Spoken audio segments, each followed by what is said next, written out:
What is going on, YouTube? I'm Lamont at Large. Today we are at the Holy Sepulchre Cemetery here in Rochester, New York, and I'm here to visit the grave of one Francis Tumblety.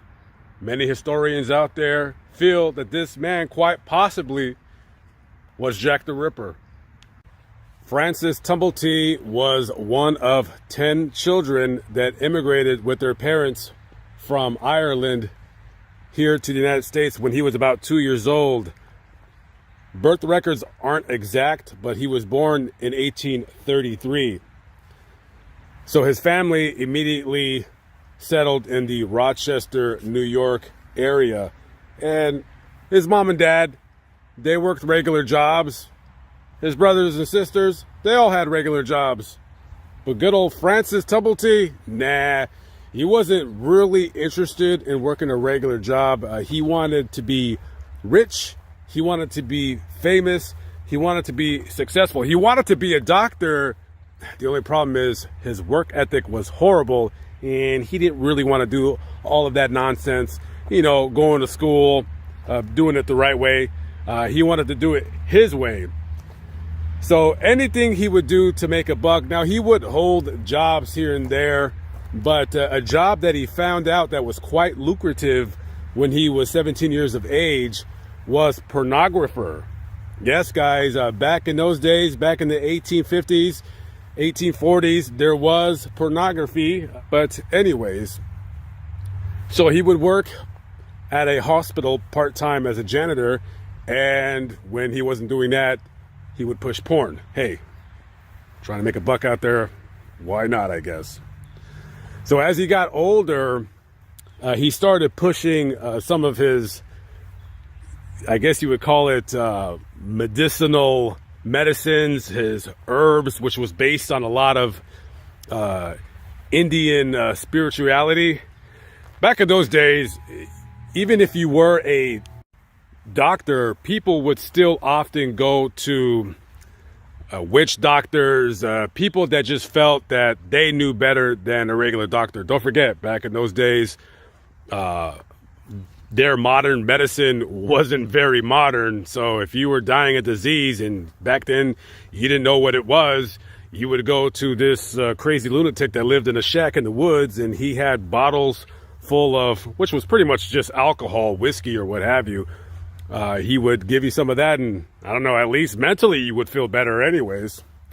So he often did that, and just because of the way he spoke, he was very well spoken. He would often dress very well. That's what sold a lot of people on him, is he had this uniform that he would go around towns wearing. It was almost like a military style uniform. And I guess that gave him credence for people to believe in his buffoonish nonsense. This guy would go from town to town, from St. Louis out to New York, selling his medicines, whatever was in those brown bottles back in those days. And he made some very, very good money. He became a rich man off of, sadly, just lying to people and what have you. But he did get into quite a bit of trouble when he was in Boston. It was suspected that one of his patients that had been seeing him for whatever it was that ailed him had died after taking a spoonful of his medicine. Once he found out that they had died, he quickly fled the scene, packed up his business, and went down south to Maryland. And in Maryland, he would often hang around the elite social circles of society, the creme de la creme. That's where the money is. The money's not in hanging around with us poor folk. So he would split his time going between D.C., Maryland, New York. He would meet some political figures in those small, tight-knit circles, or what have you. So eventually, when he was in St. Louis, the police had tracked him down in 1865. Was it because of the death of his supposed patient back in Boston? No. They arrested him because they believed that he was an associate of one man, David Harold. If you don't know who David Harold is, David Harold was a friend of John Wilkes Booth and the assassination of our president, Abraham Lincoln, just took place. The police had apprehended him in St. Louis. However, even though it was hearsay that he knew who they were or they knew who he was, there was absolutely no evidence that they had that they could pin any kind of claims that he helped in the assassination plot and so forth and so on. So let's talk really quickly about why historians, or at least some historians, you can call them conspiracy theorists or whatever, call them whatever it is that you feel like doing. But let's talk about why they feel this man has ties to being the infamous killer that has never been caught to this day and has never truly been identified, even though we suspect who it might be. And that is, of course, London's own Jack the Ripper. Well, how do you kill people if you're not in London? Well, he was over there. This guy made a trip in the late 1880s over to Europe, and he was doing his shindig over there. He was same old song and dance. Go over there, start hobnobbing with the rich and successful. He would go to parties over there, claiming that he knew the great Victorian era writer Charles Dickens. He claimed that he treated King Williams, who was the emperor of Germany at the time, and he even once said, "Hey, I saved the life of Louis Napoleon." Louis Napoleon was the first president of France, and of course, that last name Napoleon, I believe he was nephew to Napoleon Bonaparte. So let's talk really quickly about how he came to be in London right at around the time of the Ripper murders.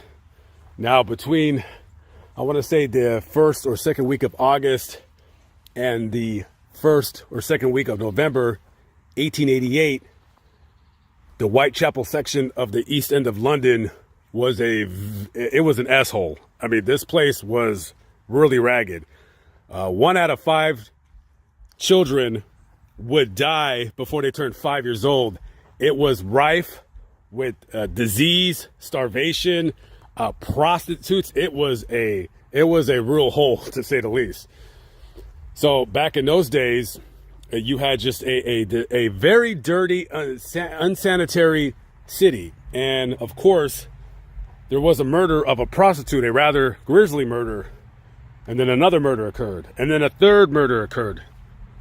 So what we had here is we had a man who police were looking for, who was going around the Whitechapel section of East London killing prostitutes, but he just wouldn't kill the prostitutes. No, he would kill them. He would stab them to death, and he would almost dissect them. He would disembowel them. It was quite horrific. He would remove organs. He would remove hearts, spleens, livers.